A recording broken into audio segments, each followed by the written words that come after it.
500 gram chicken নিয়েছি। চিকেনটাকে পেঁয়াজ, আদা, রসুন সব কিছু দিয়ে পেস্ট করে নিয়েছি। আর পেঁয়াজ, আদা, রসুন, বাদাম বাটা দিয়ে একটা পেস্ট বানিয়ে নিয়েছি। জল বসিয়ে দিয়েছি। জলটা যখন ফুটে গেছে যাওয়ার পর এগুলোকে ছোট ছোট করে বড়ার মতন করে সিদ্ধ করে নেব। সিদ্ধ করে হালকা করে কিছুটা ভেজে রাখবো আর কিছুটা এমনি রাখবো। আর লাগছে আলুটাকে কেটে নিয়েছি, কেটে ভালো করে ভেজে নিলাম। মাংস সিদ্ধর জলটা ফেলবেন না, ওটা পরে মাংসের মধ্যে দিয়ে দেবো। কিছুটা মাংস এরমভাবে ভেজে নিয়ে তুলে রাখবো আর কিছুটা এমনিই রাখবো। এবার আলুগুলো ভেজে নিচ্ছি। আলুগুলো ভাজার পর একটা যে মশলার পেস্টটা করে রেখেছি, বাদাম, টক দই, আদা, রসুন দিয়ে একটা মশলা পেস্ট করে নিয়েছি।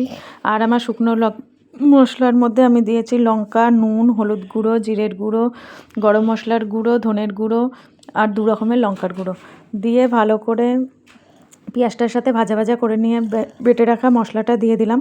আর চিকেন স্টটাও আস্তে আস্তে দিয়ে মশলাটাকে ভালো করে কষিয়ে নেবো। মশলাটা কষিয়ে নেওয়ার পর যখন তেল ছেড়ে দিয়েছে তার মধ্যে দিয়ে একটু দিয়ে দিলাম মেয়োনিজটা দেওয়ার পর চিকেন স্ট দিয়ে আবার ভালো করে কষিয়ে নেব। ভালো করে কষিয়ে নিয়ে আলু আর ভেজে রাখা চিকেনগুলোকে দিয়ে ভালো করে কষিয়ে নেব। এরপরে একটু মোজারেলা চিজ দেবো গ্রেট করে, আর দেবো টমেটো সস। নুনটা আপনারা আপনাদের স্বাদ মতনই দেবেন। লঙ্কার গুঁড়োটাও চাইলে বাড়াবেন, আর এই সময়টা একটু কাঁচা লঙ্কা কুচিয়েও দিতে পারেন।